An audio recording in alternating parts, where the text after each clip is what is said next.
I saw that video of they took in an actual chicken, which is Yeah. insane. I don't know how you get that past the... That's what I was thinking. Like, how the hell do you even get that past the ticket person?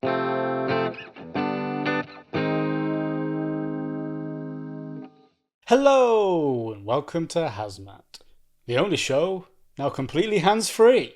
Untrue. Proof. Proof is in the pudding. I'm Matt, And I'm Harry. and this is the monthly thing, the part of the show where we talk about every new film or series we watched in the last month, whether we recommend them, what we thought about them, and how we felt watching them. Sticky and sweaty based on how the weather's been recently. It has been sweltering, which we get about 2 days of in the UK. And we'll still complain about it. It'll be Oh, yeah. freezing every other day, and we'll complain about how cold it is, and then it becomes warm, and we hate it. As always, we may get into some spoilery territory, so we will recommend up front, and then you can decide whether you want to hear what we have to say about these films, and it's some good stuff. First up, a Minecraft movie. What kind? Just one of the Minecraft Just movies. just one of them. One of the several Minecraft movies that have come out.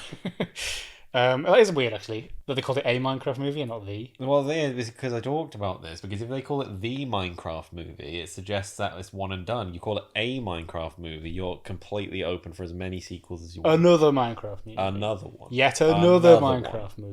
Another one. A fourth Minecraft movie. Not a recommend from me in terms of the film itself. Oh yeah, not in terms of the actual film quality based on its own merit. No, Yeah. It doesn't get a recommend on that. But we recommend the experience of being in the cinema to see this film. I mean, to be fair though, actually, it's gone way too far. Half, yeah, like the level we were at, I think, was about right. We ended up seeing this, like, what, day 2? I think maybe? it was the second day. I don't know what that says about us, but... and it was like... And being in Britain as well. I feel like Yeah. it maybe hasn't got as bad here as in America. No, it's never been. I mean, that's the first instance where I've even had that kind of thing. Like, Yeah. even Avengers Endgame, I saw that midnight release day one when it came out, silent the whole time. Yeah. Like, completely silent. Literally, the most I got in Endgame, I think, was sniffles when Iron Man was Yeah, dying. That's yeah. about it. The other one was like Jackass Forever, which was the Yeah. first Jackass one I Which was is a able to bit see in the like, cinema. yeah. That was again, but it wasn't like raucous. It was like It was everyone people just laughing going like, together, oh, yeah, like and everyone's like in being it. shocked and like cringing and turning away and stuff Yeah, like you don't mind if people are making noises. It'd Yeah. be weirder not to make a noise, actually. Just watch Jackass like... Yeah, so it was a weird, like... I mean, it didn't happen until maybe halfway through. I think the I Am Steve bit was the first time. It was quite deep into it because the first act of the movie just kind of establishes the characters, and Yeah. they're not even in like the Minecraft world yet. Yeah, apart from the long, like, exposition at the start. Oh, which is yeah, obviously, it's for, like, people that don't know what Minecraft is, and also just kids that are just watching the film. So it's, like, fair enough, I Just guess. to explain, like, this is what's happening, this is what this is, and Yeah, this is exactly. the setup. Here you go. But it did feel like he should have not been there until the I Am Steve moment, right? Like, Yeah, that's how it felt. that like was it the should have been. reveal. Yeah, Yeah. Anyway, so that was the point where there was, like, a round of applause, just sort of a smattering around the Smattering of screen. applause. And we just looked at each other, like, laughing.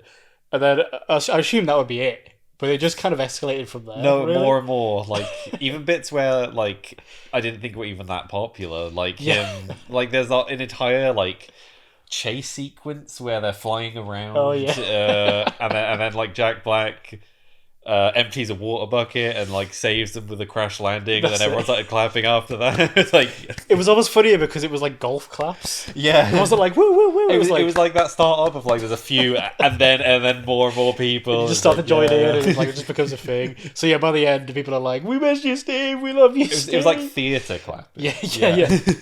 Great performance Yeah. by Steve there. Great performance. So yeah, it was a fun time. It was a fun experience. Yeah. The film aside. Now, if we have to talk about the actual movie, I suppose we should talk about the film. Yeah, not good. a whole lot of nothing really. I mean, it's not like, I guess it's not for us, but I mean, you can still make films good, even if they're for kids. Even the thing is, like with Minecraft as a concept, it's kind of supposed to just be for anyone. Is that it? The Right, whole yeah, thing yeah, is yeah, it's true. just a sandbox that anyone can do what they want in it. The whole point is it can be anything. Like, it's confusing they made a film because there isn't a story to the game, really. Well, they did do a story There's an end. thing. There's an didn't they, at end some point? credits to the game, but that's just if you beat the final. There's like a boss. That's just if you build a house. If you build if the you house, finish it's your like, house, you've done you put it. the door Good on, job. and then it's like. Ding, If you ding, ding, you ding, say you're like, I'm happy with the world I've built, done it. roll credits. Yeah, as soon as you go up the hill and you survey your kingdom Yeah. that you've made, you're like, I've done it. Ding, ding, ding, ding, ding. Really peaceful game.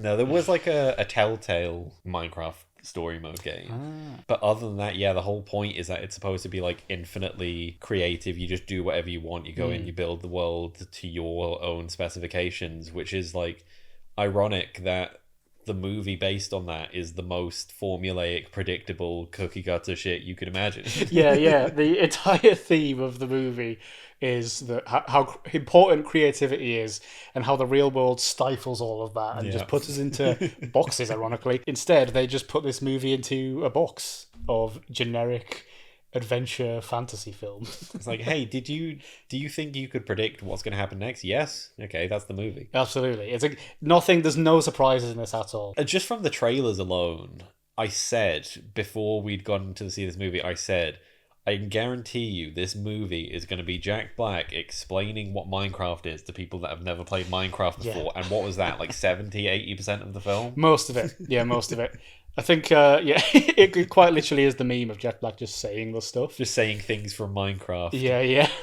Round of applause. Yes, we know that. People saying the lines from the trailers along with when they pop in the movie. We're all sat there and like with bated breath. Yeah. As Jason Momoa's in the boxing ring because we know what's coming. We know what's coming. Yeah, that was a moment. I think that was maybe the biggest round of applause.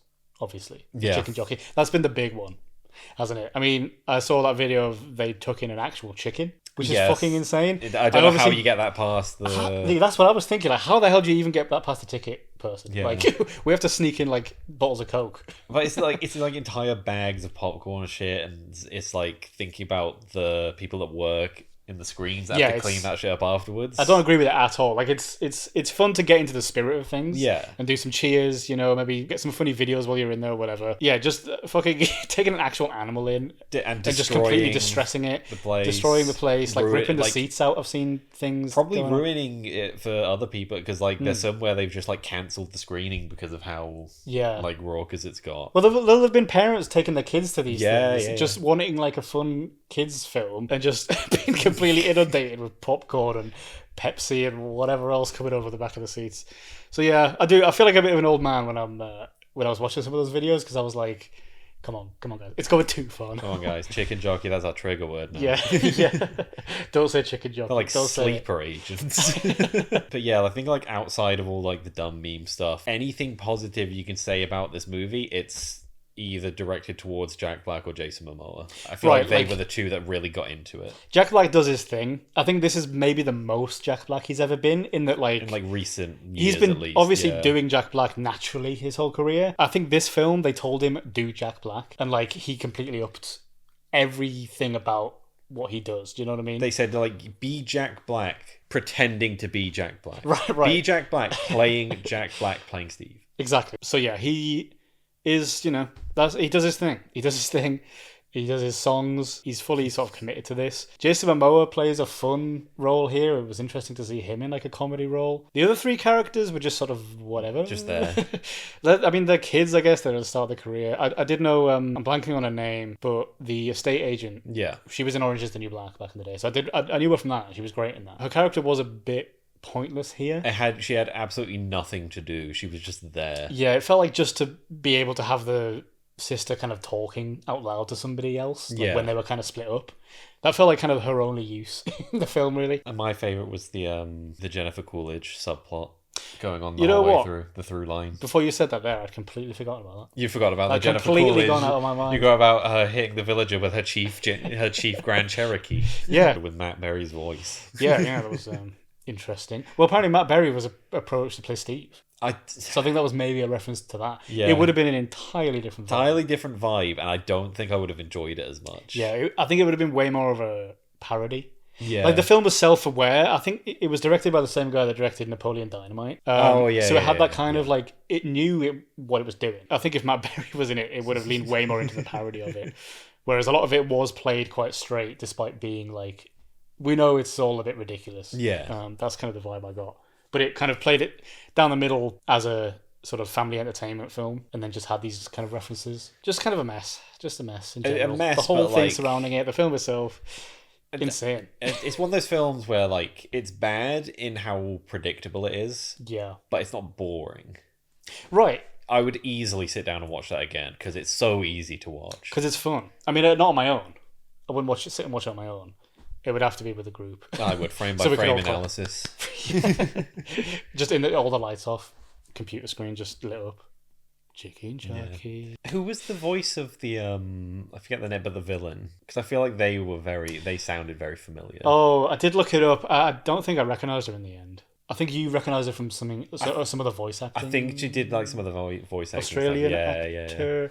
I can't remember her name. I'll pop it on the screen as usual. But yeah, actually, that was the one bit I genuinely did laugh at, was the knife. The knife. Where she kept getting out the little knife. They come closer, That was a good bit. like, That was a good bit. There was another good bit as well. Was it when they said General Chungus? No, it wasn't. I hated that. I fucking hated that. Because Was what's Chungus got to do with anything? Was it when he said unalive? No, I hated that even more, actually. I almost walked out at that point. I can't believe that's made it into a my film. theoretical ticket and I deleted the app on my phone and walked out of there. unsubscribed, stopped paying, left. I'm not paying anymore. What was the other bit that I liked? There was a good there Oh, was a good joke the bit where they all say genuinely laughed. Minecraft, but they all say different things. Oh, that was it. was I it, think that was yeah. actually it. Well, yeah, where he's like, oh, wait, what are you guys saying? Where it's like 1, 2, 3, and then they all say different things. Like, where were we? Yeah, because it's just a solid comedy bit. Yeah. There's nothing original here. There's solid comedy bits that are timed well and played well, performed well. All two of them. That's the two comedy bits that were performed well. I mean, that movie is just genuinely a gold mine for actors saying things. Yeah. Like, to hear Jack Black saying, first we mine, then we craft. Yeah, no, it's like stuff like that. It's that's what I mean, great. is like- That's great. it was hard to tell what was self-aware and what was played straight. And it's like that line feels like they knew the meme of it. Yeah. As they knew as they were making it, like, this is going to be memed on. We know it. Like, because the game itself is so memed on. And so I feel like they leaned into it with stuff like that. Like, there's no way they wrote that line and were Yeah. like, that's awesome. People are going to be fucking stoked. with that. And they were. With that To be shit. fair, People are going to be they were. fucking so hyped. They're going to be fucking shaking. what they didn't expect was the chicken jockey. Oh, yeah. It's interesting that that's the one that took off the most. That, actually. it's just... I It's just think so maybe silly. is it because it's so specific? It is, yeah. I think because Like, it's two words that you never get together outside of the world. Yeah. And it's so like it's like a niche thing within the game as well. It's not one of the main like enemies. no, it's It's interesting that that's the one that rose up out of all of them Yeah. to become like the one. But I like the fact that some people watching this have just been adding in their own stuff as well that wasn't included in the movie. Like the first time a creeper appears on the screen, like I've seen videos where everyone just goes, "Oh man!" My favorite is the one specific to ours, and I reference this a lot now. Was he does the song at the end, like the goodbye song to Dennis, Yeah. the wolf. Everyone clapped after that, and then there's the one person right in the back of our screen who goes, "Hey, can we just get one more for Steve? One more for Steve," and then we all just start clapping again. And everyone obliged, like, yeah, Everyone just you on know the what? same wavelength. We can get one more for Steve. Yeah, we can. You fucking got it, son. You got it. Yeah, son. there was a group at the back kind of leading it. I feel like Yeah. they were definitely the instigators. They were the instigators, and they applause must have breaks. felt like the most powerful people in the Yeah, world. just orchestrating this whole screen. One of my favorite parts was when we were walking out down the stairs, and someone behind us was genuinely like, "Oh my god, that was Alex." Like, yeah, they're going to make the sequel, as if it was like a massive, Marvel huge style reveal, reveal. Yeah, just really genuinely excited. There's something kind of wholesome about that. Like, some people are genuinely just really watching into this. it, and Yeah, you know, there's obviously big fans of the game. It must be best selling game ever, right? Or I think it's up there. Like, if it's not, it's either that or Tetris. I feel like Tetris was definitely up there for like the longest time. It might be Minecraft now. People though. love blocks, man. Yeah, You want to make a good selling game? put blocks in it. Blocks. Center it around blocks. Yeah. I mean, yeah, just, you know, ridiculous movie, ridiculous cinematic event.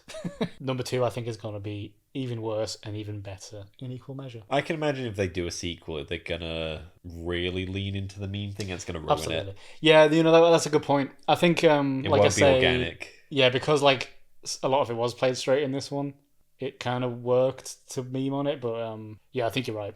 They're gonna say Chicken Jockey again. Yeah. Chicken Jockey 2. Another Chicken Jockey. Another chicken jockey. There's going to be fucking flamethrowers in the cinema. Like, it's going to be way worse. It's got to be insane. Cinemas are going to be burnt down. Oh my god. Next up, Snow White. Or is it officially called Disney Snow White? Or is it just called Snow White? I think it's technically Disney Snow. That's what it popped up with on the title card before. Yeah. They took out the Seven Dwarfs bit for sure. Well, because they took all the dwarfs out. There is no dwarves in this. There's no dwarfs. No real Peter dwarves. Dinklage made them take all the dwarfs out. Yeah. Peter Dinklage stormed the Disney offices and said, take them out. Make them CGI. You listen here, Disney.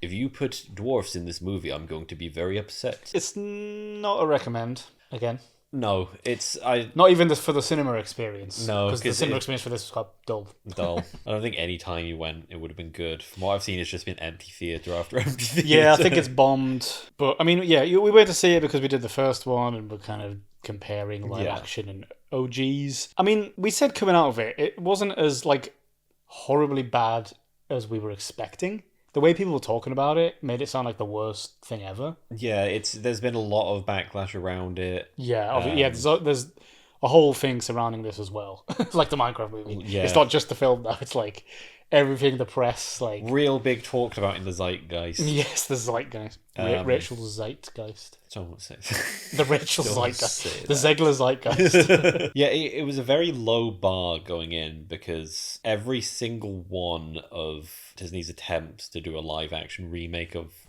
their animated works has not been good. Has there been a universally well-received one?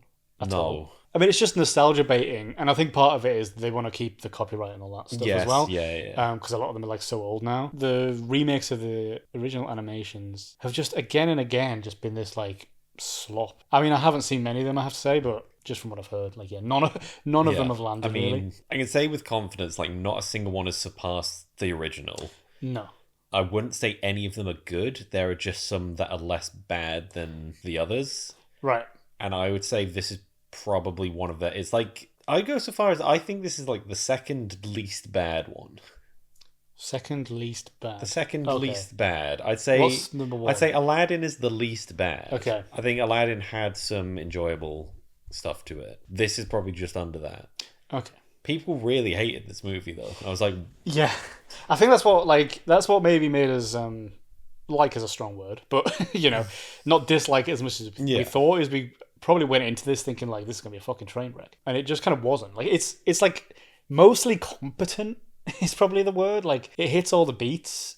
It expands on the story of the original to kind of have more subplots in there. There's the huntsman. yes. And there's the bandits. Yeah, there's some extra stuff sprinkled in here. The songs are pretty cookie cutter Disney, but that kind of means they work as musical songs. Like they evoke the right emotions, but it all kind of feels just mechanical and paint by numbers. Like it's just sort of like cookie cutter Disney. Like we've used the term cookie cutter several times already in this video, but that is what it is. It's just like right, okay, yeah. That's correct, technically. You've done something right. Yeah. I mean, it's not necessarily something world changing. Yeah, it just doesn't. Nothing innovative, but you've done it right. I'd say there's a few little changes that I think it makes it different enough where I'd say this is maybe the only one that warrants having a live action remake, because all of the other ones are telling them like beat by beat are pretty much recreations of the original movies. I quite like the change of having the love interest not just be like the prince who shows up once and then shows up again at the end, having him be like an actual character. Oh yeah, I enjoyed that. He had way more of a presence throughout. Way more, and because he is not a prince this time around, it gives Snow White herself much more agency as like the driving force. Because I think that's a big thing a lot of people complained about was they said it strayed too much from the source material. And I think like a lot of people, there's a lot of backlash against Rachel Zegler herself because she was quite critical of and outspoken about like the source material of the original movie as well. But at the same time, I'm thinking, would you really actually like to go to the cinema and watch in 2025 another Snow White movie where she just runs away being terrified of everything again? Just a damsel in distress. Absolutely helpless, do nothing the whole time. Yeah, you're right. The dwarves are more heroes in the original. She just kind of goes around and like...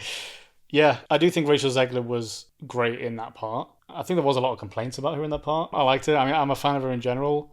I just think she needs to do some better movies. Yeah.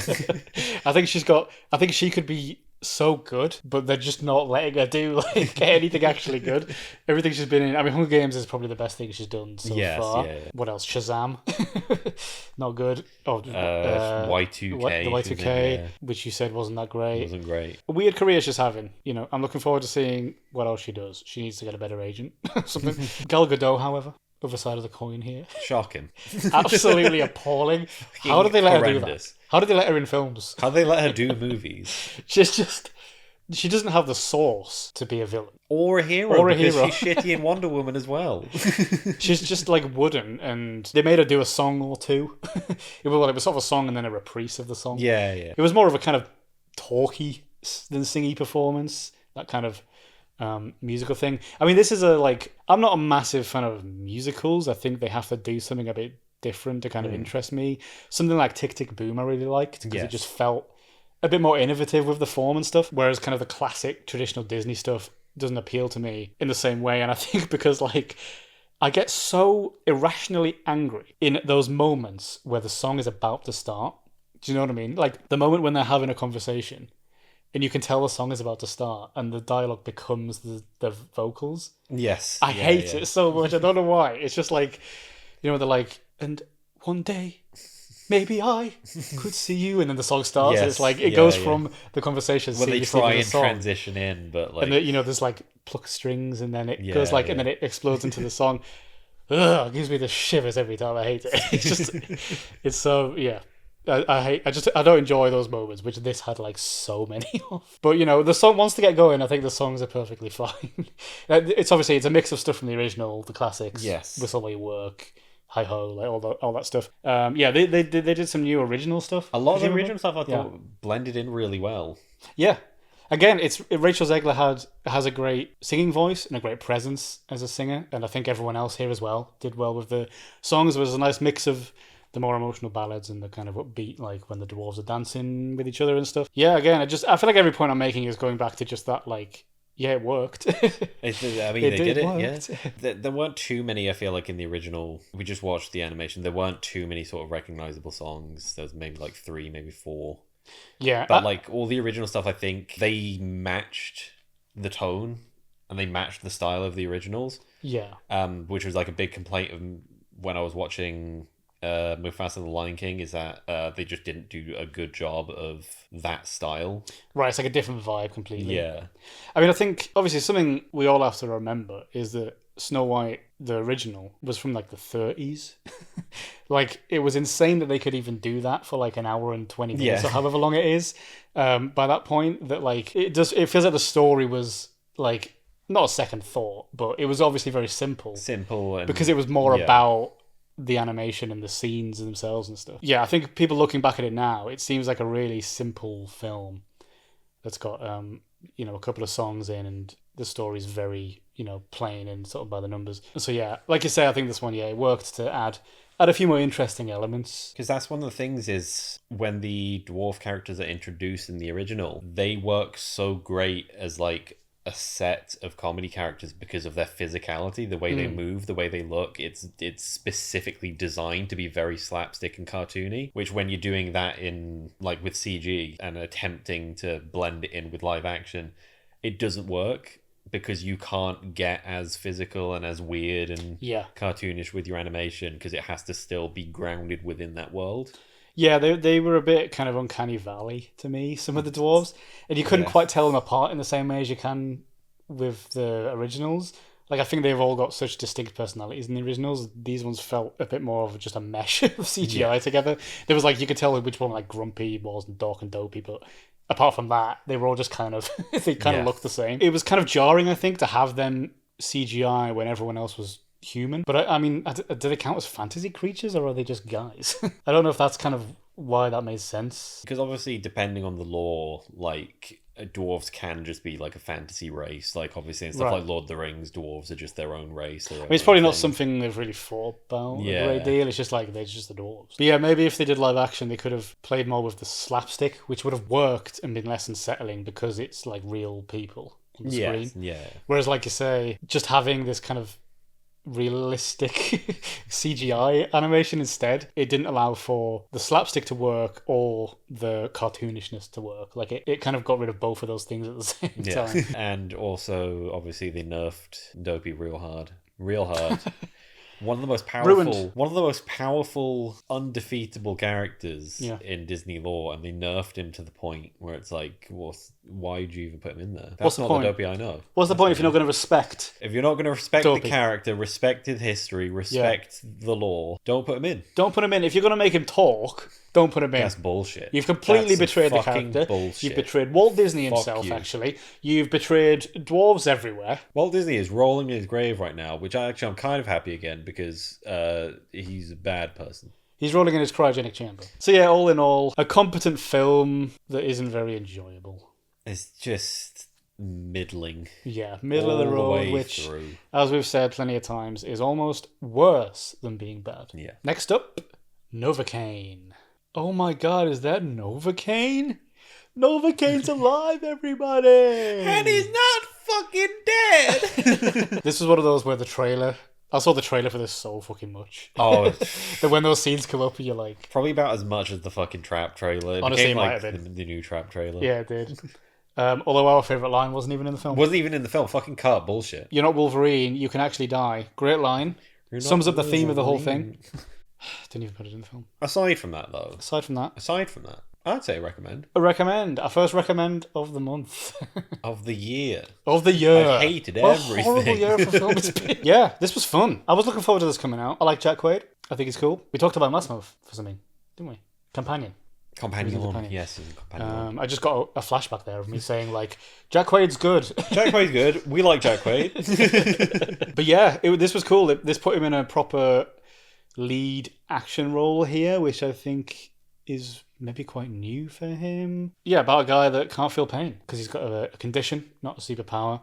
I think it's a real condition as well. I think he said in an interview it's based on like a real thing. It's like super rare. Like affects your nervous system and like nothing connects properly. And... Exactly. They explored it well. I thought what they did well was exploring kind of the little stuff. Like with this kind of thing, you start getting questions in your head, and they even explore stuff I didn't even think of, like the fact he has to like set a timer to remind himself to go to the loo. Yeah. Because I guess if you can't feel pain, you can't feel that you need to pee because like I guess it's a form of pain. Is your bladder being full? Yeah, the fun stuff like that, I think it did well with, on top of kind of the main action plot. It seemed like it wasn't just pain, it seemed like the whole like sensation of touch, I guess. Or like just... Right. Or like anything that just when makes contact or... Yeah, I was thinking like... that nerves detect, I guess. Does it feel like, you know, when you've got like a dead arm and it's like you can't really feel what you're touching? Because like how you hold something in your hand, it's like you can't feel the thing you're holding, like that kind of... Right, that must be how you feel, I suppose. Because they talk about the whole thing about how you can't have solid foods because you might accidentally bite his tongue off. I don't know, because I think this is kind of harkens back to some of like the classic like 80s and 90s action films. Obviously it's like one of them big like revenge thrillers, which some of the like the older ones I don't think were ever as gratuitously violent as this gets at some points. Yeah, it's pretty visceral, which is I thought an interesting juxtaposition next to like the comedy of it all. Yeah, because like it is, you know, it's a very funny film as well, but then yeah, there's these scenes of like horrific violence. But that makes sense because it's kind of what you're in it for. Like, if you can't feel pain, let's see how far it can go. It's an interesting kind of flip on the formula because normally you have sort of the cool guy action hero just tearing his way through and then quipping and stuff, and then you swap that out for a guy who essentially spends the whole movie getting beaten the shit out of. Yeah. And then like his quipping is less quipping. It's still there, but it's more like at his own expense a lot of the time. Right, yeah. I think Jack Quaid is really good at that vibe of being like the self-deprecating loser that's like actually quite charming accidentally. Yeah. Like he sort of bumbles into situations and manages to kind of get out of them, and I think he's really good in that role. I think he's done that quite a few times now, and he has like the look for it because he's so kind of lanky, and like I think he's got the physicality to do that as well, which is I think something else that was good about this is showing off like his physical comedy and his like physical performance as well. Especially with these kind of films, it works really well because one of the best parts about like the action sequences is seeing like okay, where are we doing this fight sequence? What does the environment look like? What's there? How do we use that to make like a good fight scene? Because they're just using everything at their disposal around them. Yeah, yeah. So like the one he has in like the kitchen, like just throwing like bags of flour and like frying pans and shit around, like Yeah, really, really creative stuff. It reminded me of like the Kingsman films, Yes, like the yeah, Matthew yeah. Vaughn kind of style of that, like everyday objects, and it's so intricate and choreographed and like stylized. It made it just such a fun experience to watch. Like aside from the story, there's all these like crazy set pieces of yeah, like you say, the kitchen. It's such a fun. It's quite a unique concept, I guess. Like outside of superhero stuff, because I mean, you know, there's Wolverine, Deadpool. There's like we've done films where people get injured and can Yes. heal or don't feel it or whatever. I guess he's kind of the opposite of Wolverine, because Wolverine feels it but heals. But And heals. this guy This guy does doesn't not heal, feel it. but It doesn't Yeah. heal. it still affects it like physically. Yeah, yeah, like he can still bleed out. It's cool to see like this movie where it's quite like an intelligent protagonist in that a lot of the time it's okay, I'm on the back foot, I'm getting beat up, I've just been stabbed, I'm like now how do I turn that against the guy I'm fighting? Yeah. There was like it goes back to that. It's just such a creative script and creative choreography that really kind of uses every corner of this concept, which, like I said, kind of goes back to what I was saying before about how they explore the non-violent parts of it as well, like all the sort of questions you would have when you ask him, like the biting tongue thing, like the going to the loo thing, like Tell you what I do appreciate about this movie is that they take the approach of like having actual consequence for the entire movie paying out at the end. It's not just he gets the girl and walks off into the sunset like completely scot-free. He does still have to, it's like what, like he goes under house arrest for a bit. there's house arrest and then like probation and all that Yeah, malarkey. yeah. But then right at the end we sort of pick it up after he's kind of done with that, I guess, and she's still in prison. I guess big spoiler alert, we can talk about the twist, which I thought was done really well. The fact that the girl he's after is working with the criminals and is one of their sisters. I genuinely didn't see it coming. I don't know if I'm just like an idiot. But I like probably watching it back now, I bet there's like signs and stuff that you missed first time around. Yeah, like little like innocuous bits of dialogue that kind of show like inconsistencies. Yeah, with- exactly. Yeah. And the fact they kind of took her from the bank and didn't kill her and stuff. But yeah, just that moment where she's like shut the fuck up, and then like uses his name, or does he? Or he uses her name. There's some moment there when then it's like literally, bwong. Wow. And I was like, what the fuck? I mean, I could tell from that moment. Yeah, it was a twist. She was with the villains, but she's obviously going to be on his side in the end, right? Like, obviously, you know the way that's going. But yeah, no, I just thought that was constructed very well. It was just nice, I think, to have a movie like this because the only ones that kind of feel like this at the moment are like the superhero movies. They're still making like action thrillers and stuff, but a lot of them are much more like straight laced. So to have one that like just blends like the action, the comedy, make it a bit more lighthearted and fun, and put Spider-Man's best friend in there just because you can. Just because you can. Not enough movies have Spider-Man's best friend in them. Jacob Batalon, that was it. I always forget his name. It's a great name, isn't it, actually? I never really thought about it until you said it there. Jacob Batalon. Battle on. Battle on, mate. Jacob. Battle on my wayward sir. I don't think he gets enough credit, and I think this maybe was like his first like and appearance, maybe. Right, yeah, that was interesting. That he wasn't just billed normally. He's got an hand. He's got an and. Is he that big? Like, he's just Spider-Man's best friend. Outside of he hasn't that, done much I was else. like, what else has he done? I'm sure he apart will from- do plenty apart of from the stuff. horror movie Tarot, where he was Of the course. only competent actor in that, really. Yeah, he is good. He's good at playing. I mean, he's the sidekick in this, but he's good Yeah. at doing that role. Again, he's almost self-deprecating in himself, but he's got the kind of unearned confidence thing, which I think he also has as Ned, isn't it, in Spider-Man? Yes, yeah. The main guy that he's with is the dorky one. By comparison, he's actually quite a confident, charismatic character. And obviously, they played it, for laughs that he said he looked like Jason Momoa. yeah. And it's not. He's like he's the J from the Inbetweeners. Right, yeah. He's like like- over. He's like, yeah. He's just as big a fucking loser as the other one, but like he's got this completely unearned like swagger and confidence about him. yeah. Good shit, man. Fun time. Good film. fun time. Good time at the cinema. One guy in particular really fucking had a fun time watching this. He did. Are you talking Really about the guy in good. front of us? Yeah, just really fucking thought it Where was funny as shit. the thing went in his back and he went, Like, it's what stuck the in his fuck- back. What the fuck is that? Next up, Death of a Unicorn. I think I recommend. It's a light recommend for me. It's not a strong one by any means, I think. Yeah, I think that's about right. Yeah. I liked this, but I haven't thought about it much since. No, it's outside of its initial concept. I don't think it is playful enough with the formula to really stand out in, especially like when it's incorporating horror as part of its genre. There's a shit ton of horror out there. So you have to kind of do a lot to stand out. Yeah. And it just doesn't. So it's Yeah. going to kind of fall into that, like, the wayside of a lot of those, like, gateway horror movies are kind of similar. Like, we watched Scary Stories, Tell in the Dark. That's another one. Like, kind of like, it doesn't go far enough. It doesn't lean far enough into the horror aspects of it. Yeah, lots of fun ideas and concepts with potential. Yeah, they don't quite go far enough. I think that is pretty much what we said at the end of Scary Stories. Yeah, was that kind of yeah, thing. yeah. Yeah, I think a lot of films fall into that trap of just great premise and just doesn't quite fulfill that. But, I enjoyed this for what it was. I think it had some really fun moments. Unicorns haven't really been explored on film that much. I was trying to think of other stuff. Not at least it's like the Not as, sole like, the main- focus. yeah, the main thing. The only thing I can think of is like The Last Unicorn, which was the 80s. Right. They're I never think- like the sole focus. They just kind Yeah. of appear in fantasy stuff every now and then. I think they had a moment maybe a few decades ago. I feel like unicorns aren't a relevant thing right now. I mean, like it's mentioned in the film, they were actually quite a sort of scary beast in like medieval scripture and Yeah. stuff, and then have been kind of co-opted into this like girly pink rainbows, fluffy unicorn stuff. So I think maybe that's why. I mean, first of all, it was interesting to see them back in like a darker mode. Yeah. But yeah, I think people just think of unicorn and you think like, oh, little girl's bedroom. Yeah.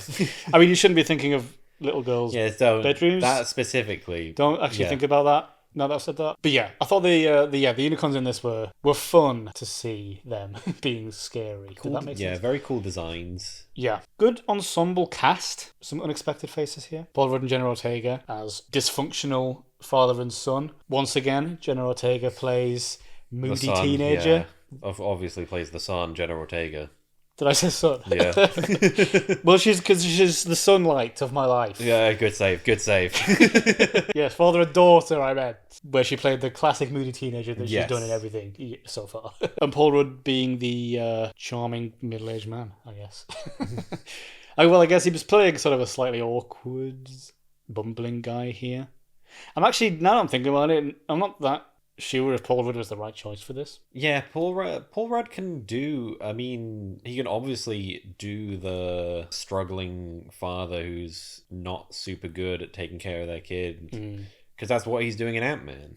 Right. But he was, that was supported by the fact that he was also Ant-Man. Right. He go was an small, Ant-Man. he can in go this. small and big. Yeah, He stays the same size in this the whole time. same size, no suit, no fight scenes. I mean, some fight scenes, but not really, because they're very one-sided. Right. More sort of horn stabbing scenes, I suppose. But yeah, I think I don't know if it needed to be someone a bit wackier. I don't know. Paul Rudd is he's charming in his own way, but I think this was very like trying to be quite schlocky and quite campy, and Right. I think this has happened to a lot of actors that have been in Marvel stuff. Is they look Marvelized now because they have to stay in good shape. Yes. And they have to stay Yeah, looking good. And so I think maybe like 15 years ago, he could have played a better bumbling dad. yes, yeah, Because yeah. he came up. I think his character's a bit of a awkward guy in Friends, right? Yeah, I was gonna say coming off of like playing Mike, like it would have been perfect. Yeah, and stuff like This Is 40 and like all the Judd Apatow stuff he was doing back in the day. Like a lot of that is more bumbling, awkward dad vibes. And so he's doing the same thing, but he's got like a chiseled jawline. Yeah. And so it just kind of, I don't know, it's weird that weird like. It doesn't quite have the same vibe now because it's just like, oh, he just looks like Ant-Man now every time. A lot of Because he has to keep that physique now. Yeah, a lot of those like superhero things are very similar. It's like I always think with things like the Amazing Spider-Man movies, it's like you're expecting me to believe that like Peter Parker is like this loser, bullied fucking high school kid But it's Andrew Garfield. Right, yeah. Obviously, you know, leads of films got to be attractive. They got to look good for the audiences. I get it. Yeah. I just think Paul Rudd should have gained 20 stone for this film. Yeah, no, I think, you know, he's good. He's good. I like Paul Rudd. I like watching him. I just think maybe someone else could have played up the awkwardness a bit more. Yeah. Rowan Atkinson. Rowan Atkinson, Would have been for Rowan example. Atkinson. Richard E. Grant, for example. Richard No, he E. was also Grant in this. Would have been fantastic. He would have been fantastic in Paul Rudd's role. Put Paul Rudd in Richard E. Grant's role. Now we're cooking with gas. Will Poulter was great in this as well. He's popping up a lot and stuff recently. Yeah, like every time I see him, I think I've become more and more of a fan of Will Poulter. Absolutely. I think I forget he's English as well. Yeah, that's weird. forget. I don't think I've ever seen him in anything where he's done an English accent. Was he English in this or was he American in this? No, because it was they were all pretty American. I feel like he was sort of Richard E. a bit, Grant was he just was doing closer his to it because like they were more of like an upper class family. I sort of forget. I mean, I'm going to touch on it a bit later, but he makes an appearance in Black Mirror this season and doing an English, just presumably his normal voice. And I was like, oh, he's doing a good English accent there, Will Poulter. And I was like, oh, no, hang on. I think he is English. And he's doing American and everything else. Yeah, I thought that the ensemble around Paul Rudd and Jenna Ortega here did very well as well. It was that classic everyone in one place being attacked from the outside and having to defend and fortify and get killed off one by one. It had that sort of classic structure to it, didn't it? Again, like looking at the trailers, watching them, I didn't expect it to. I thought it was going to be like a little bit horror centric, and then I wasn't expecting it to be like as sort of gory as it became. Yeah, that's true. Actually, it did the Novocaine thing. Yeah, of light comedy with like some horrifically violent scenes. People getting torn apart, but like played for laughs quite a lot. Yeah. I think weird to kind of balance that. I think it's a hard thing to do. I think that's something they did pretty well. I guess it didn't feel super out of place. I think the pacing was right in terms of like it was a shock when it first happens, and then after that it's all hell breaks loose and like nothing's off the table. But yeah, I think it managed to be patient for that moment.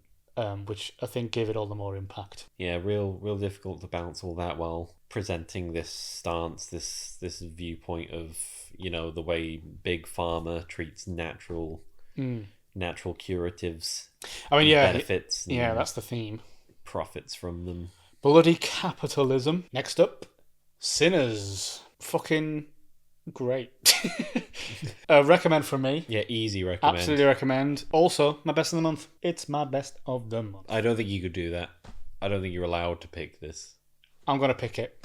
You know what? I'm picking it. I'm so sorry, everyone, but this is my best of the month. I really like this movie. I'm so sorry. This was great. The latest from Ryan Coogler of Black Panther fame, mostly, and Michael B. Jordan of Black Panther fame, mostly. No, you're thinking of Michael B. Jordan of Space Jam and New Legacy fame. Great dual performances from Michael B. Jordan here. We've had a lot of dual actors playing two different roles recently. Mickey 17, the monkey. Yes. And Robert De Niro did one that kind of just passed everyone by. I haven't heard a single person talk about it. I don't know if it's out yet, even. Weird that seemed like such a prestige thing and nobody cares. It was like Alto Nights, was it? Yeah. Something like that? It's a trend in Hollywood now to get your actor to do two roles. Saves on money. And honest to God, I just sort of forgot that it was the same guy. That never usually happens. Usually when that's happening, I'm always kind of looking for like how they've done it and kind of how, and being constantly impressed with like the way they're able to seamlessly blend them on screen together, when, especially when they kind of give each other stuff or they interact and all that stuff. For this one, I just sort of forgot for the whole thing. I was like, that's two completely different characters, two completely different men playing them.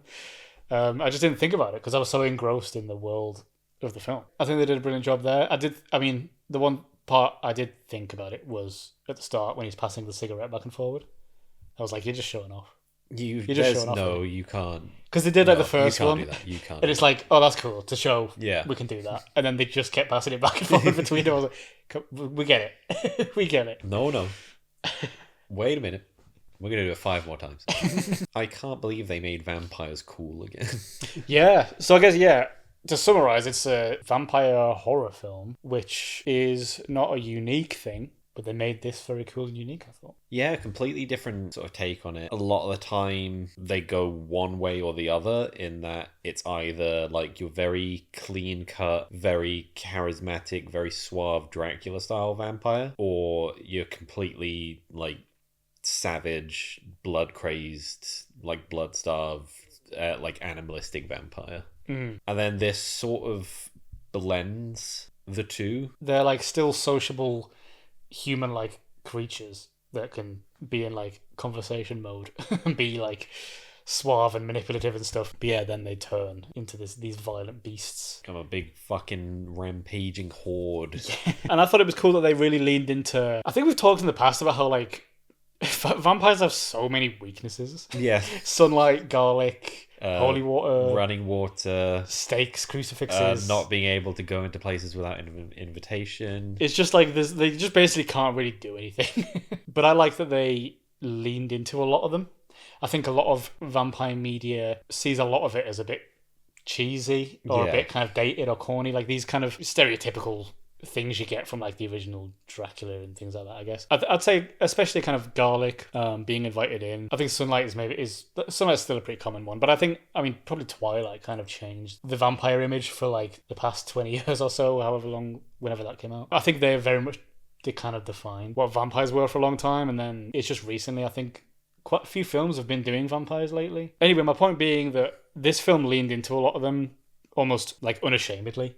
Like the garlic test they did, the being invited in was like so integral to the plot and figuring out who was a vampire and who wasn't, and the sunlight burning them and stuff. I think they just leaned into all those like things and they made them not be this like ridiculous cheesy thing. It's been a thing, I think, probably throughout the entire like 2010s. They changed vampires, so it was like before that it was like vampires, scary horror monsters. Now vampires, like sex icons. Yeah. And now they're trying to change them back into like... we had like Nosferatu. Yeah. They tried to do Salem's Lot. They've been trying to do more like make vampires scary again.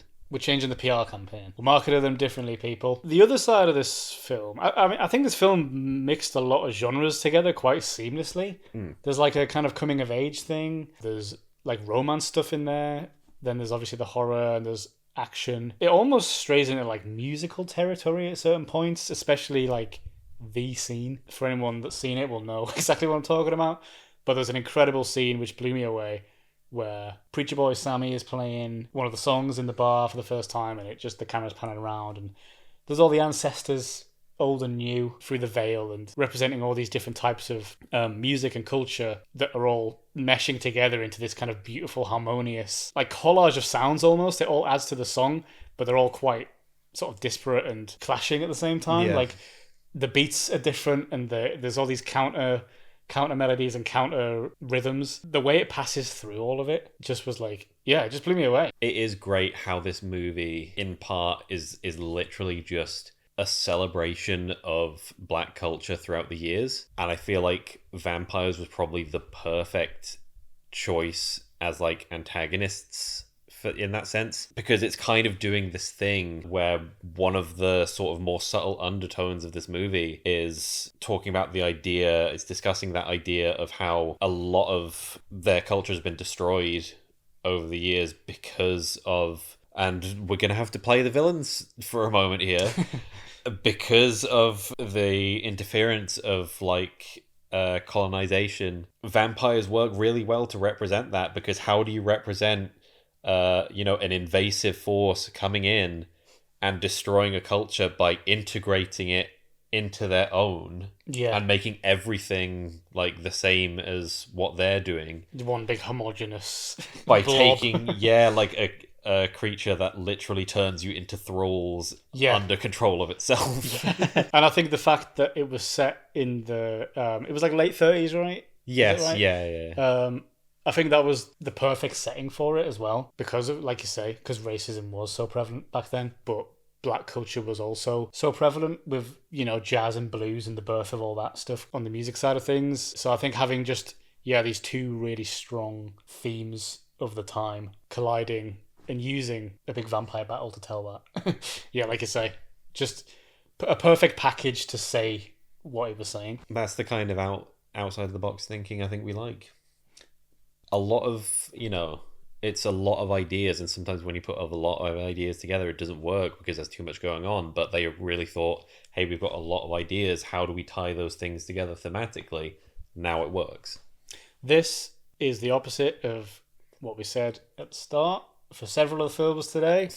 It has a lot of very exciting premises and ideas, and it makes them all land and work. And that's the difference, folks. That's the difference between a good film and a bad film. A bad film is just throwing shit at the wall, seeing what sticks. A good film actually thinks about how things tie together. A good film is stapling that stuff to the wall so it does stick. They are using hammers and nails and fucking construction strips.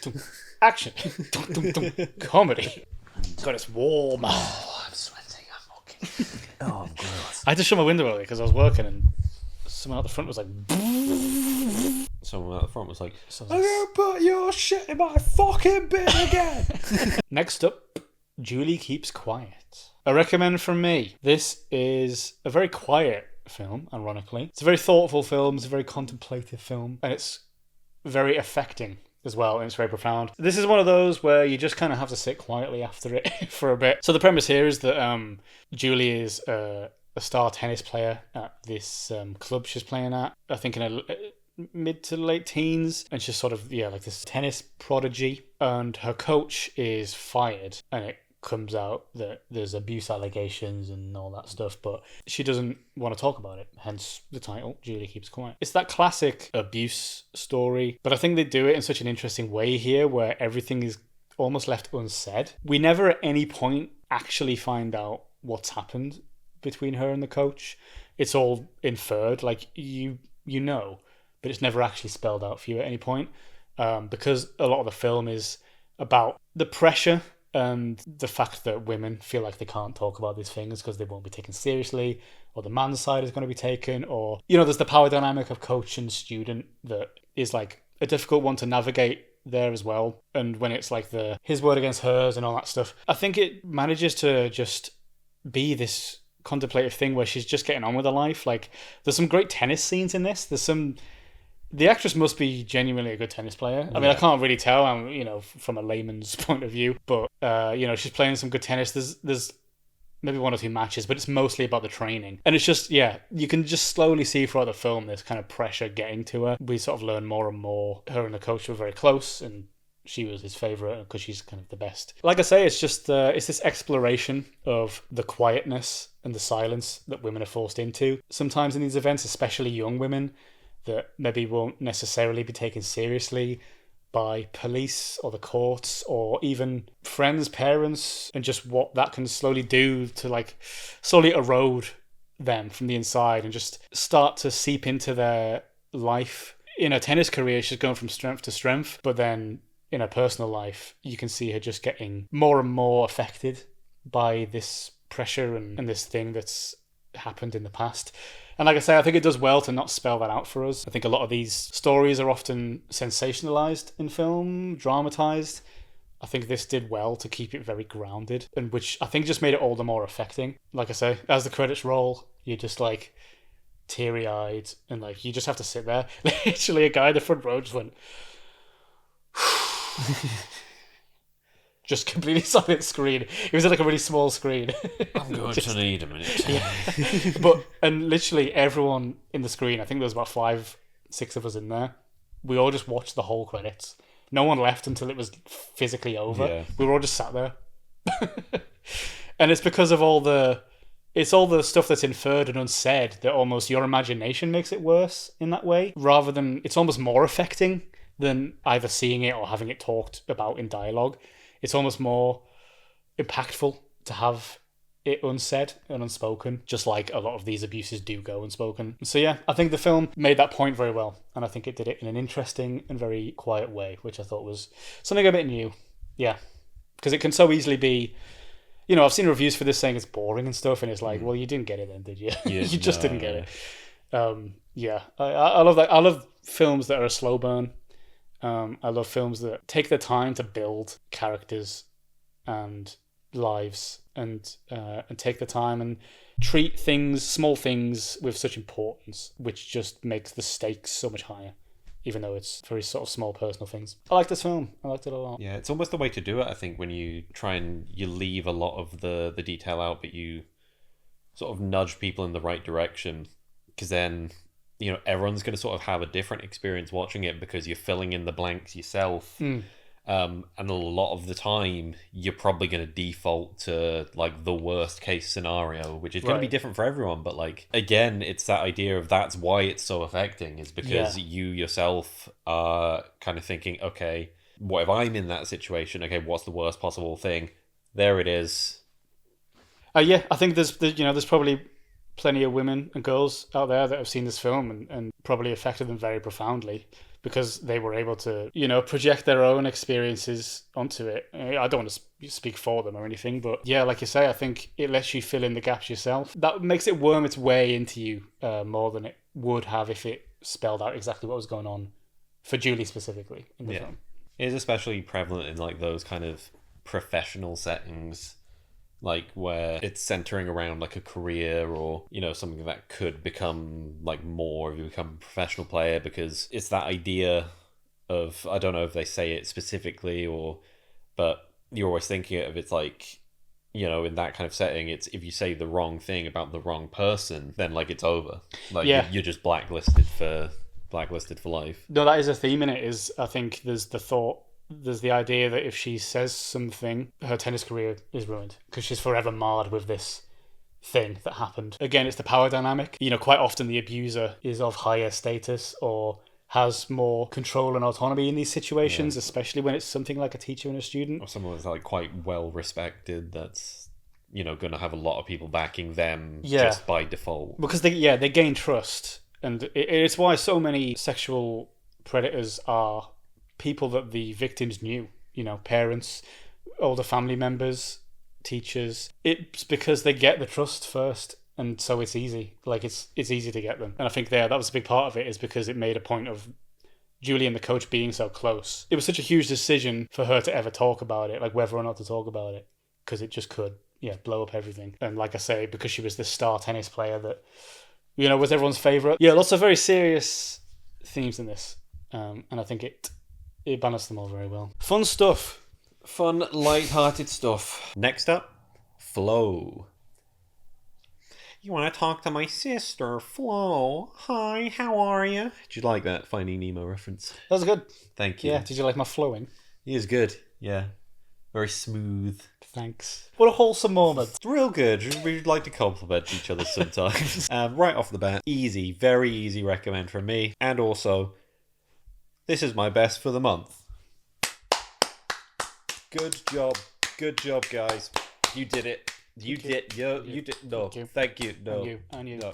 No. Especially this is you, for mate. you. Especially No, you, mate. you made this happen. Well done. You guys made this Well happen. done. Quite a small team behind this. Small team from Latvia, which is a country that most people don't even know exists in the first place. It's just sort of in that, that congregation of like Somewhere in Eastern European nations where a lot of them just sort of blend into one another. But I won't apologize to Latvia. Sorry. Yeah, I'm a big sucker for like non-verbal storytelling. As soon as I saw this advertised, I was like, this is right up your street. Yeah, I like, because it just, especially with animation, it lets them flex their creative chops in like every other sense. The dynamics of like how the characters look and how the characters move. They were sort of really kind of pushing and challenging themselves with this, because every character, or like I say character, all of the ones we follow in this are just animals. It's not like Robot Dreams where they were all like sort of anthropomorphized animals. They're just straight up animals. So immediately you've got that kind of disconnect with the audience to overcome of how does an audience get suckered into this story when we don't have, a relatable character to immediately latch onto. But they do it so well just because I think they pay so much attention to detail into how these animals all move and how they act and how they behave around each other. There must have been some real thorough research, because I'm watching this, I'm just thinking, like, Sparta, you've got it, like, bang on. Like, that's exactly how they fucking move and eat and fucking interact with stuff. So this story follows, like, quite simple story. We follow this black cat who is just sort of living its life out in the wild. You never see any human characters in this, but there are, like, obviously human-built structures. There's, like, houses and buildings and sort of ruins and stuff that are obviously, like, very man-made. This follows the story of this cat out of nowhere when it's living its life in the wilderness, the world just is engulfed by rising waters and great flood across the world, like very biblical kind of imagery, and it becomes this story of like survival, of community, of togetherness, of how all these different animals, there's obviously the cat, there's like a lemur that shows up, there's a capybara, there's all these dogs that show up, and it's this story of how, even though they're all so different and they come from all these different ways of life, that in a survival scenario they kind of all band together to survive this incredibly like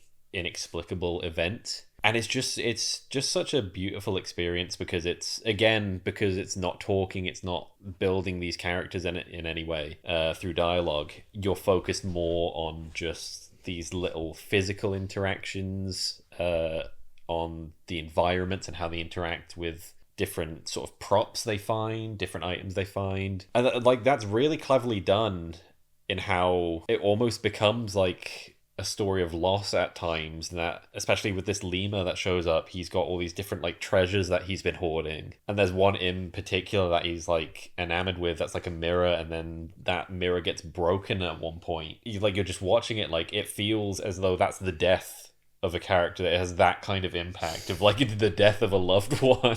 What I really appreciate about this, and I think this is going to be remembered as a very, very important movie going forward. This is where I get into like the sort of the technical nerdy side of it. But this movie was like animated, modeled, rendered entirely in Blender. For anyone watching that doesn't know, Blender is it's the thing you put all the fruit in, and then you mix it up, make it good. Maybe put in some yogurt. Make it good. There, that's how you make it good. And then you drink that after the gym.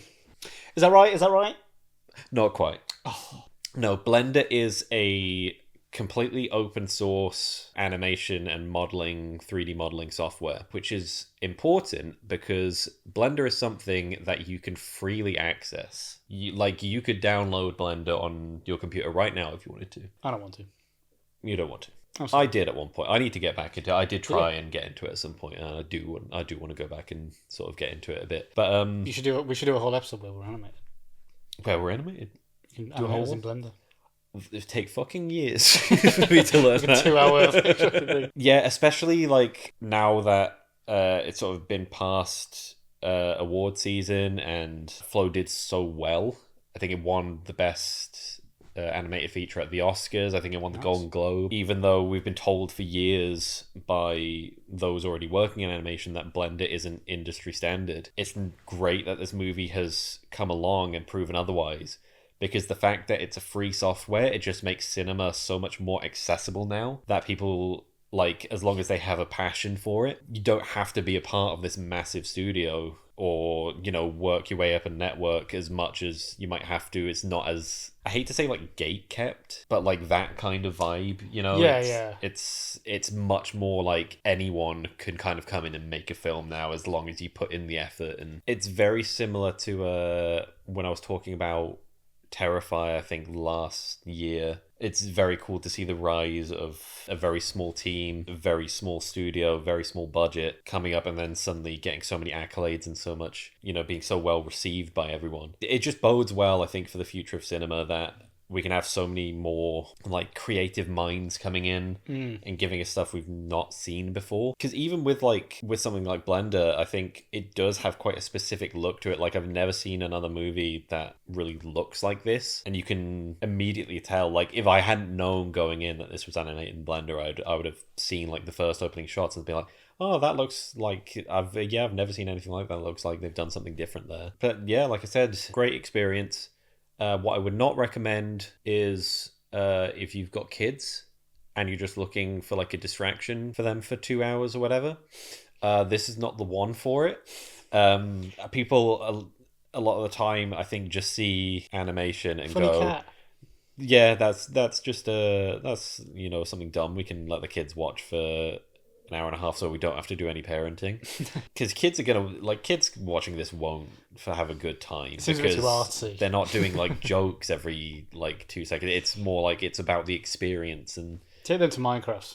Much better. They'll enjoy Minecraft. They'll enjoy Despicable Me. But yeah, good shit all round. Good shit. Good underdog story. Or undercat story, I suppose. Undercat? Next up, This City Is Ours. A recommend from me. This is a series that just premiered on BBC. Gang crime thriller. Sean Bean, James Nelson Joyce. Yeah, it just explores a crime family in Liverpool and the sort of power struggles when the patriarch is removed and the power struggles for the next leader, successor, that's the word I was looking for. And just, yeah, it's that classic, you know, they traffic drugs in, but it's not really about that. It's more about the drama between them. It's more about the violence and the sort of mini battles that occur throughout this neighborhood, all the while trying to keep the business afloat and trying to keep suppliers happy and trying to keep clients happy. That's probably the wrong word for it.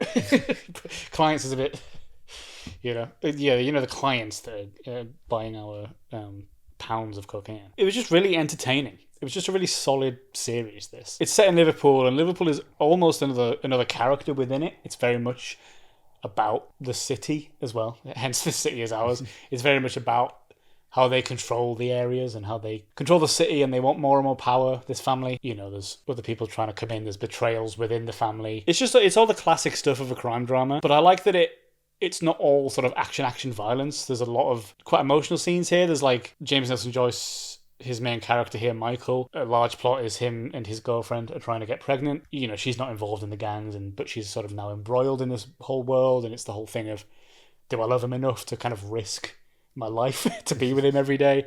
So there's all that. There's that emotional side of it as well, which I thought played nicely in comparison to the more violent stuff. And then, you know, there's Jamie, who's kind of the other one battling for supremacy here, and he's a bit more unhinged. He's a bit more maniacal and cutthroat and more inexperienced, I guess. Michael's a bit more cold and calculated. Jamie's a bit more in the moment and impulsive about his decisions. You know, he'll just go barging in with a gun. Michael will think of a plan. Yeah, I like how they did all these sort of classic archetypes of these like gang dramas, and it's just, like I say, it's just solid. It's nothing super special. But, you know, I'd recommend it if you enjoy that genre. You know, it's very tense, I think, is a good word for it. There's a lot of bubbling tension, which makes these violent outbursts and fights and things a lot more impactful as well, because it isn't all that, and there's all this tension running through, and you're quite literally, like, I was anxious. Watching the last episode, I was actually anxious. I was like, oh, fuck.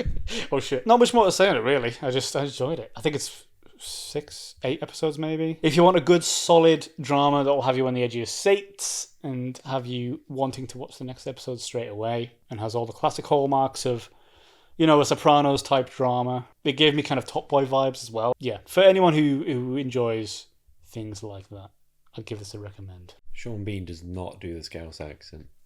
He doesn't. He's just Yorkshire in this. Also, big spoiler alert, he's killed off in episode 2. He's like not in Well, it. Sean Bean. Of course he is. Yeah, I was like, he's going to die at some point. Paid to die. But it's like literally episode 2. Born to act, paid to die. That's his gravestone. It was such a, obviously it's a massive catalyst for the story because he's the patriarch. I was trying not to spoil it before, Yeah. but Sean Bean is killed off and the rest of them are vying for leader. But yeah, it's just so funny that it's like advertised as being like, it's the new Sean Bean drama, like he's playing like a gangster and then he's gone. Like, at least he made it through like most of the first season of Game of Thrones. Yeah, couldn't even make it for 2 episodes of this one. It just gets shorter and shorter each time. Yeah. There's going to be one where like they advertise it as the new Sean Bean drama, and then he's going to get killed in the cold open. Scene 1. R.I.P. Sean Bean. R.I.P. Sean Bean for everything he's ever been in. Next up, Until Dawn, the movie. Da movie. Not the game. Did they call it that? Until Dawn, the movie? No, that would have been good if they Like called it that. Mrs. Brown's Like Boys. Mrs. Boys. Mrs. Brown's Boys. The movie. Da movie. Let's just kick it off with the bad. Not a recommend. This movie has some interesting concepts going on. I kind of liked the initial setup, the initial premise, how it deviates from the game story. It kind of takes some of the stuff that was there, recontextualizes it, and turns it into its own thing. So this movie centers around the idea a group of friends, like, I don't know if they're like teens or young adults. It's, exactly the age range that you think of when you think of horror movie victims. And one of them, their sister went missing like a year ago, and they're tracing back the last videos they were sent to find out like what happened. And they eventually end up in this visitor center, and then spooky shenanigans start happening, which they should have realized as soon as they got there, when it turned out like it was raining all around them but not where they were. First red flag. That big circle of not rain, storm everywhere else. That's Fortnite. No. That's Fortnite. No. I didn't even think of that. I didn't even think of that watching this, but that is just Fortnite. Fortnite the movie's coming. It's got to be coming, right? It's got to be coming eventually. Not before Skibbity Toilet the movie. God's sake. Yeah, so this movie centers around them going to this spooky locale, and the concept is they get stalked by a serial killer and then a bunch of other monsters and stuff. And each time they die, the night resets, and they get stuck in this sort of like time loop thing. But the way they add tension is like, oh, we've got this visitor like check-in guest book, and every other name that's written in there before us doesn't go any higher than 13. So it's like, if you stay there for more than 13 nights, like, you succumb to the curse or whatever, and you become part of it, and the cycle continues. So it becomes a movie about them having to figure out what's going on and escape the cycle before it's able to claim them, which is cool. Like, a cool concept of like, you can get really creative with all these different character deaths, which is what they sort of start off with. The first few nights is like them getting creative with like the way they're killed off, and then they learn a little bit more each night until eventually it becomes, oh, we're on the last night, this is our last chance to escape things, here's where the tension comes in, we're doing the climax. The way that they do it in the end is just, it's very like formulaic, like schlocky horror movie, which is why it doesn't work. And so here's the difference of like why Until Dawn, the video game, works and why the movie doesn't. It's a little thing called player agency. So the whole point of the video game is the developers go, okay, we're going to really lean into like the horror aspects and the horror tropes. Here's a very classic horror movie setup for you. It's a bunch of teens in an isolated cabin in the middle of nowhere, with monsters attacking them. The reason that works is it's like, when you're watching a horror movie, you think, oh, this character made a stupid decision and now they're dead. Like, why did they make the movie like that? These characters are all idiots. When you do it in a video game form, it puts the control directly into your hands, so every choice you make is on you, and if those characters die, that's your fault. That's where the tension comes from. You translate that into a movie, you've just gone back to the original thing. You've just gone straight back to square one, which we were trying to like transform and flip on its head. You've now reversed it back. You've actually taken a step back from the progress we put in to make our thing cool and unique. I do think it's cool that Peter Stormare's in this, who was in the original video game. He plays a therapist character, and he sort of appears sporadically throughout the game in these weird sort of, not dreamlike, but these sort of like in one of the characters' minds. They're going through like all these different therapy sessions, which is a cool way it was integrated into the game. Is it was all in first person, so he's talking to you directly, asking you these questions. There's even like one sequence where he goes through a bunch of stuff and it's like, okay, do you think like clowns or scarecrows are scarier? It's like, do you think needles or spiders are scarier? And depending on what you picked, those things that you thought were scarier would be like integrated into the game itself. Whereas in this, he's just straight up like the villain. He's just the villain that they have to kill at the end in order to escape. The only real tie-ins are sort of that. There is a blink and you miss it appearance from... it's just a picture of Rami Malek's character, who was in... That's actually the first time I've seen Rami Malek in anything, is he was in Until Dawn. Oh, the game? Yeah. Oh, yeah, right. like they digitally like recreated his face and he acted and did that. Oh, I see. I thought you meant it in this film is the first time you'd seen Rami Malek in No. You've never seen Rami Malek in a film? No. Yeah, like there's a little like nod to his character. And then in the end, this is where the movie gets a little bit of credit. They do the post-credit sting before the credits, so you don't have to sit for for 10-20 minutes to see it. That's just an ending. That's just a normal ending. A little teaser sting at the end of the movie. Oh, Until Dawn 2. Until Dusk. Well, it's not even that. It's that Until lunchtime. they do this little shot of like all these like TV monitors inside Dr. Hill, which is Peter Stormare's character, inside his office, and it reveals, oh, he's not actually dead by the end of it. And all the TV screens show a car driving up to this cabin in the mountains surrounded by snow. So it sets up that it's actually like a prequel to the video game and ties it back into the world. So that was kind of cool. Only other thing I really appreciated is that there's a lot of practical effects in this, especially with like the gore and the creative deaths. There's one really good bit where one of their knights is basically completely wasted because they lock themselves in a bathroom trying to figure out what to do, drink some water from the sink in there, and then for some reason the water makes them all like spontaneously explode.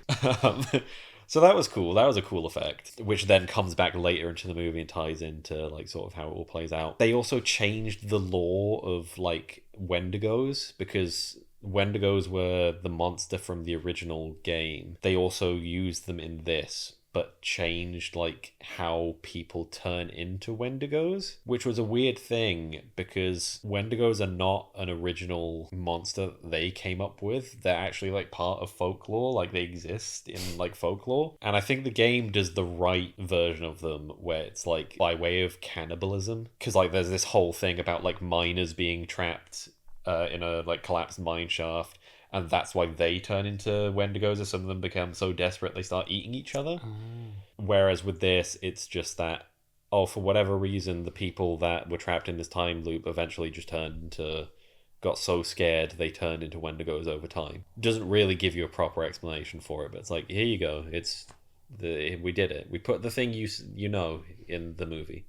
So please be happy. But yeah, outside of a few like bright sparks, just very sort of by the numbers horror schlock. I don't know, I feel like if they wanted to do more stuff tied into the universe, they already have a thing called the Dark Pictures Anthology, which is what the developers of Until Dawn started doing after Until Dawn, which was each one was kind of its own thing but connected by like various themes. Just do more stuff like that. The player agency works, the watching fucking useless people bumble around for an hour and a half doesn't work. You know, we've had some good video game adaptations recently, and we've had some good horror recently. There's no excuse anymore.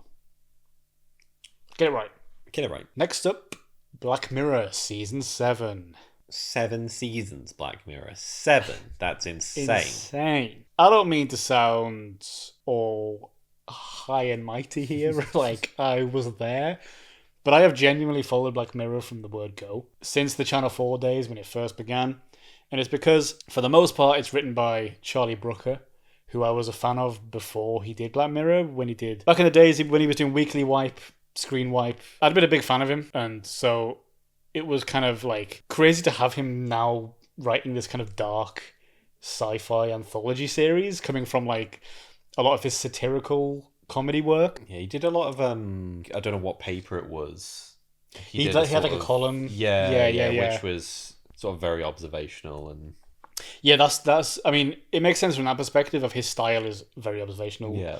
Satirical, parodying, making fun of things, which at its core is sort of what Black Mirror is. And I think a lot of people maybe think it takes itself too seriously, but I think it doesn't. And I think I see that because I know Charlie Brooker as a writer outside of it. I know him personally. Yeah. He's my mate. So to a lot of people, it's just, it's that Netflix show that is like technology bad. Yeah. And that's what it is to them. But I've always kind of rooted for it because I have this like sort of, this connection to it of being a fan of the creator and having followed it through thick and thin, through bad season and good. And it's my opinion that I think there's generally more good than bad. I think a lot of people just sort of outright say, oh, it's shit now, or it's been shit. I think there was definitely a shift in the vibe when it moved to Netflix. The old channel, I mean, there's now way more of the Netflix era than there is of the Channel 4 era. But I think the Channel 4 ones had such a kind of authentic Britishness to them. They weren't low budget, but, it was a scrappy new series. And I think just if any series that goes on long enough will always lose that. What it had at the start. It's very difficult to keep that. I think a lot of the Netflix stuff became very Americanized, but I think there's still the odd episode here that does feel like the old stuff and feels very British, very grounded, but because there's such a range of concepts it covers, it's just naturally going to bounce about with vibes and feelings and stuff. So yeah, I am generally a big Black Mirror guy. And this new series I think is one of the best in quite a few, I'd say. I think there's some of the best episodes in the series in general here, but like I say, there's still a couple of weaker ones. That's generally what the seasons are. You're going to get a mixed bag every time because it's just 5 or 6 different short films essentially. So yeah, I thought I'm going to go through, because it's essentially 6 films. I'm going to just go very quickly through and do my worst to best ranking of what I thought of all the episodes. So down at the bottom I've got Plaything, which I thought was the worst of the series. Peter Capaldi was in this as this isolated, psychotic gamer guy. This is the one that Will Poulter is in as well, who actually reprised his character from Bandersnatch, which was the interactive one. They're getting to the point now where they're kind of reusing bits, and there's actually in this... starting to interlink. And they started to do that a little bit with Easter eggs and stuff, and now they're kind of just blatantly bringing characters and kind of worlds back. In the series I'll talk about later on, there is the first sequel to another episode they've ever done. Yeah, the concept essentially, there's a game called Thronglets that is like Sims / Animal Crossing sort of vibes, where there's a throng of these little creatures, but the whole thing is it's like they're AI and they're actually sentient and they actually multiply, and he ends up learning their language and communicating to them, and it drives him fucking loopy. A lot of it's told in flashbacks and kind of narrated by Peter Capaldi, so we don't really get much of his performance, and it just is one of those where I didn't feel like there was the classic Black Mirror twist. It just kind of went where I thought it was gonna. It just keeps ramping up, and then it just sort of ends. And I was sort of left with that one going all right, okay, what was the point of that one, I guess? What are you trying to tell me? Yeah, Sims bad. Sims bad is the new series of Black Mirror. That's what they're trying to say. Stop playing cozy Sims, you dickheads. Yeah, I thought the game itself was a fun concept, and I think they have released it as an app now, a version of it. I think you can do it. Obviously, they're not actually alive in that. But just overall, I think the weakest episode of the series. Number 5 is Hotel Reverie, which felt like a spiritual San Junipero sequel, in that it's a bit more of a wholesome lesbian vibe. The wholesome lesbian vibe is a category of Black Mirror episode. Now there's officially 2 of them. Again, I enjoyed this one. I think it was one of the weaker. Again, it's the ending. I think a big problem with some of the Black Mirrors is they don't stick the ending. I think a lot of the premises are so interesting and have so much potential. And it's a bit like what we've been saying through this whole episode, is sometimes you have a great concept and you just can't land it. I think that's an issue with a lot of the episodes, that it just doesn't live up to what it sets up. And I felt like this had that to it. It's about they're recreating an old movie, but she can physically go inside the film. It's Issa Rae's character here. She plays a famous Hollywood actor, and they're putting her in an old film, but she's actually in the film, it's a simulation type of thing. And then the sort of AI of the original actress opposite her, starts to become a bit self-aware, and there's fragments of memories of the actress herself from the 50s and stuff. It explores AI. There's a lot of AI theme this series, obviously. It's been a big topic. It makes sense. But it also, I think, made a statement on pointless remakes and deep faking actors, and that whole thing that was around the writer's strike of using actors' images without their consent and manipulating them, and how we shouldn't let that happen. But yeah, like I say, I thought it had some interesting concepts. I just think it didn't quite land them. At number 4 is Eulogy. So this is where we get into the real good ones. Everything from here I really did enjoy. And I thought this was a beautiful one. This is it's one of the more quieter ones. Occasionally they'll do a bit more of an emotional piece, where it's not really this technology's gone wrong and it's killing people. It's more...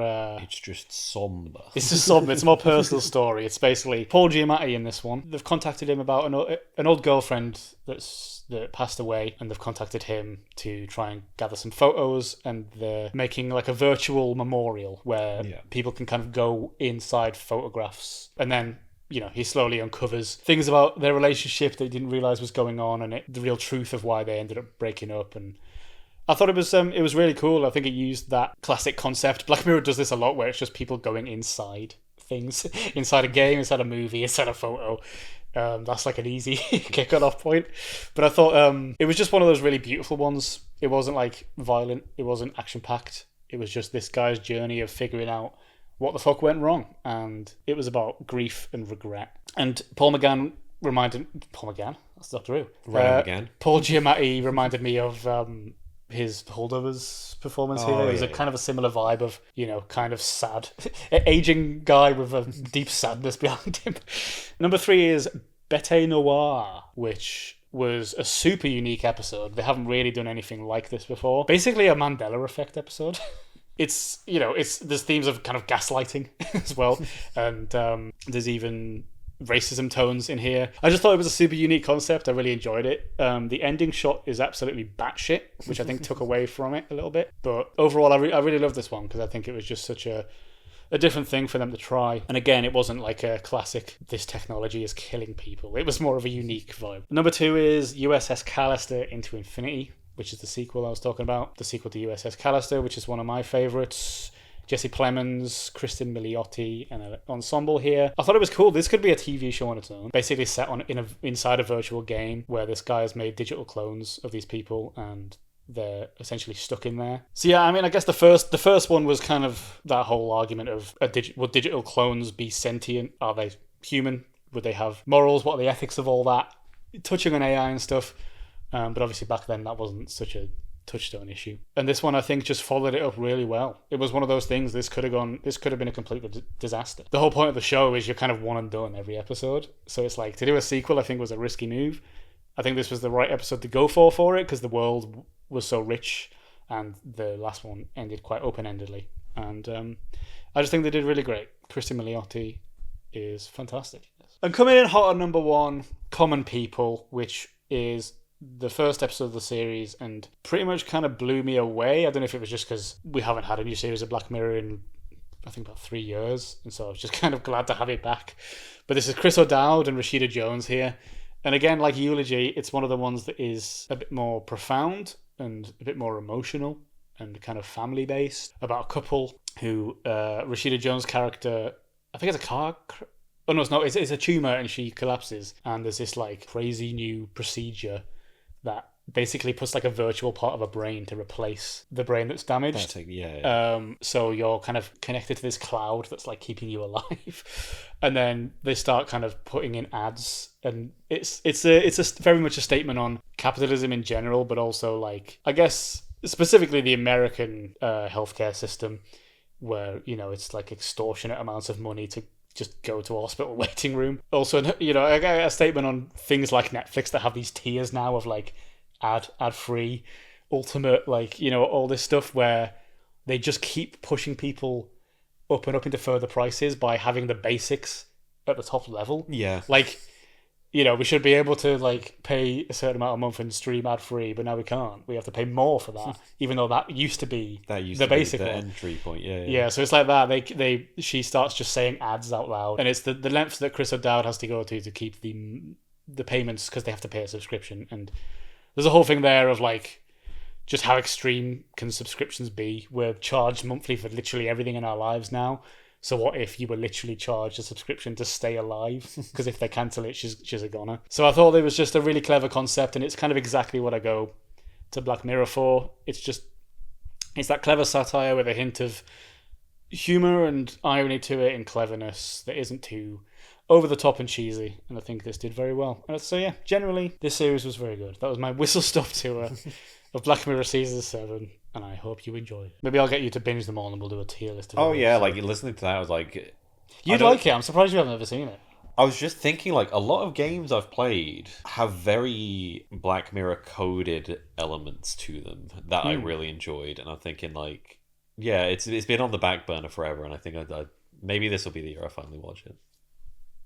We've got him, people. We've got him. So that's it. Sort of an average month, I guess, as months go.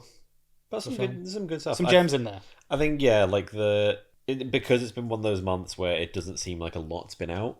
The stuff that was good seems really good. It rises to the top more. Yeah. But hey, spring's always kind of quiet, I feel like. We'll get some stuff in the summer. Oh yeah, once we get back into the summer, like a lot of big blockbustery type stuff is starting to come out now. I had someone point out to me recently that the winter is all the Oscar stuff and the summer is all the blockbuster mainstream stuff. And so you just get this weird gap in the middle of like spring and autumn. What am I supposed to be watching now? Yeah. Thank you for watching Hazmat talking about every film or series they watched in April 2025. If you enjoyed this video and you'd like to see us do more stuff like this in the future, you can support the channel by leaving a like or a comment. You can hit the subscribe button as well as the notification bell. That way you'll be alerted to all of our more recent uploads. And as always, all of our socials will be listed down in the description. And join us next time where we are inside a house that is being attacked from the outside. And I'm just going to go on a journey with a bunch of woodland critters and just see what they do. Probably attack you from the outside. Yeah, that seems about. I shouldn't have got so many with like claws and fangs. That was a bad call, bad idea. Death of a capybara in cinemas soon. No.